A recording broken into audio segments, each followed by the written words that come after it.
I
don't know what to say.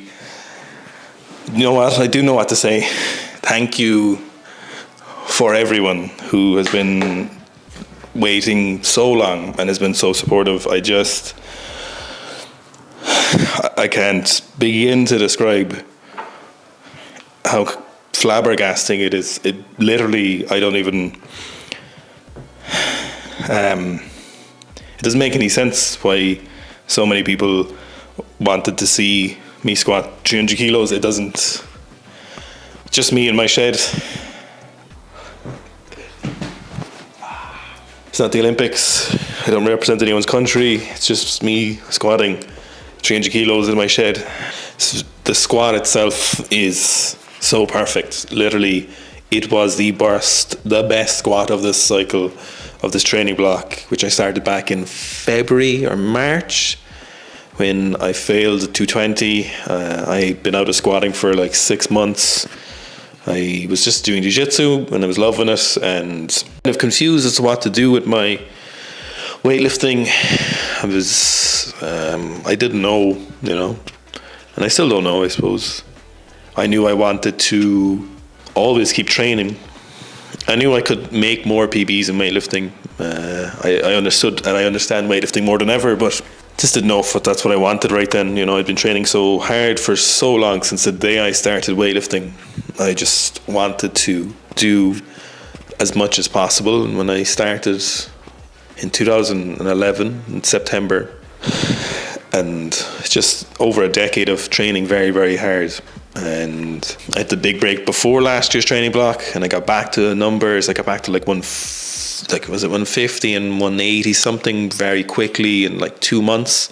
Like, I literally had done no weightlifting for like 6 months before that. I'd got down low in weight, just literally doing jiu-jitsu, and I was loving it. I was having a great time. So I could come back, and then I took another break, and I just did a lot of jiu-jitsu competitions. And then it was kind of time with the new year. And I always knew I'd come back for 300 someday. 300 isn't something that haunted me in the fact that I had to question whether I could do it. 300 was something that I knew I could do, but I knew it'd be a huge endeavour to go for it again. And around February, my son would have been approximately 6 months old, so obviously into the swing of things well by then.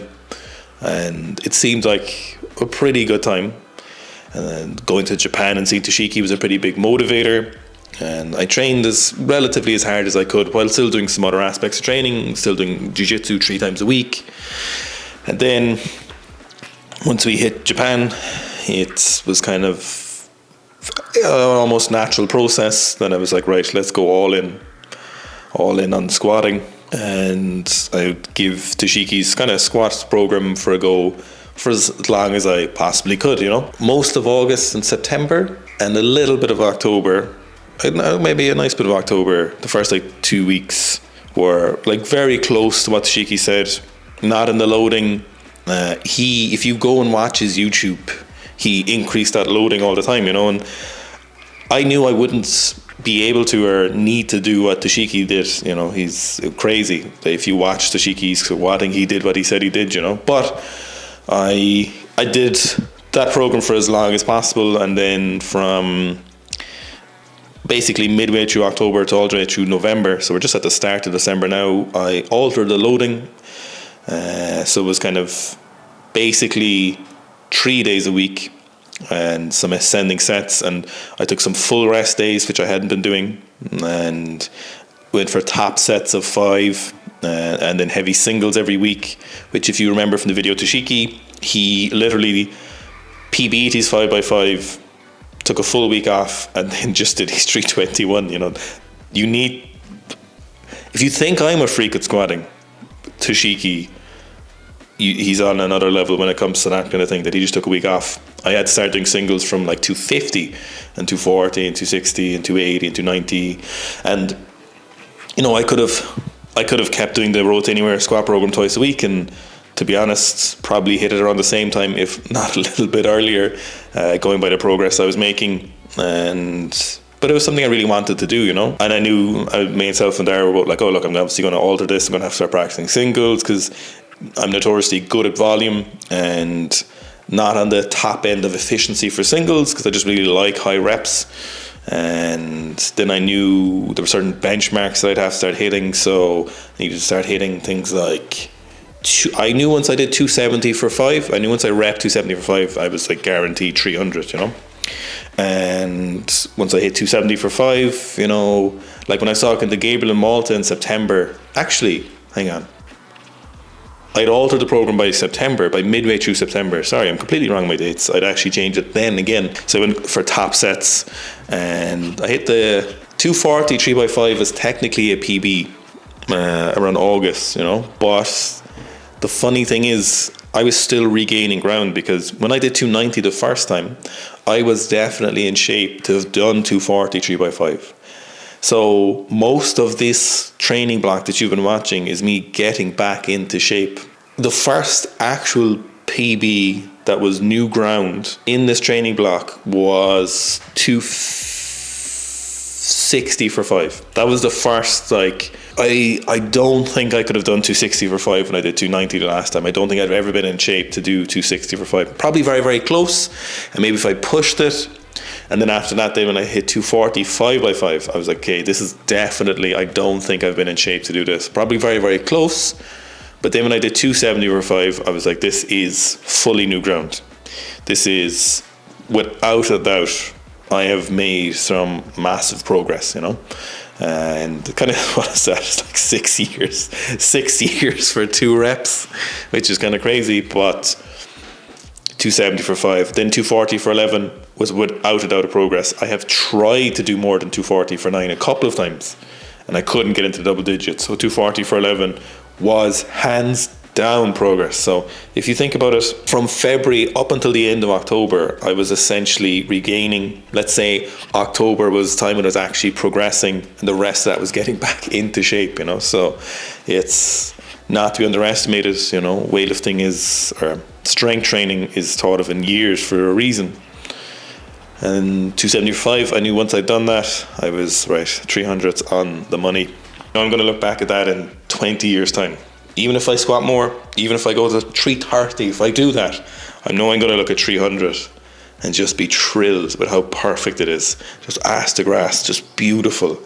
You know, the funny thing about this training block is this has been the lowest on rung of priorities that I have had training on for a long time. Family and work came first pretty much all the time for this training block. Now, that doesn't mean I wasn't giving a huge amount of priority. Like I said, I was having day-to-day life was tough because of how hard I was training, so I was clearly training very hard. I was still training. Most of these sessions were done, except for the big sessions on Saturday, which I ensured time was done in most of the time in the afternoon, so like 2 or 3, unless for the last like months, those big sessions, I made sure to clear time for like 2 to 4, so I'd have a bit fresher time, you know. But most of the most sessions were finished by 10 o'clock at night, maybe 9:30. I never left work early to go training. My son, while he was awake, you know, there was very few times where my son was awake and I had started training. Very, very, very, very few, you know. He was always on sleep, you know, because there was no way I was missing time to go squatting. There was not a question that I would do that, you know. And there's not a question I wanted to do that, because as good as these PB feels, watching him walk into a room and look for me feels just as good, which is crazy, which is fucking crazy. You know, when he brings a book over and he's like, tell me what that is. When I see him eating food he likes, all of that feels as equally powerful, which is fucking mental. And if there's any of you thinking about having kids, especially the young men listening in the 19 to 24 bracket, don't count it out. Don't listen to what people tell you. It's radical. So once again, thank you all for watching. Check out the Sika Strength App, iOS, Android. I promise you, we walk the walk, we talk the talk at Sika Strength. We don't bring out bad products if you use any of our products, and the app is no less. It's one of the best things we've ever done, and we'll continue to get better and better. But if you want to improve your squat, do the RTA 2.0 on the app. I can say with such confidence, because the RTA 1.0, which is also on the app, has had literally, and I mean literally as in the use of the word literally, thousands of people PBing on it. If you want to progress your squat, head over there. I'm thinking about trying to make a t-shirt. Alex, if you're watching this, we should probably make a t-shirt. Alex made this, our editor, this little graphic. We will bring these out again, I know, because people really want them for one more go, and then new designs. But I think we should probably do a 300 kilo t-shirt. Thanks for watching, and again, thank you for everyone who is so supportive.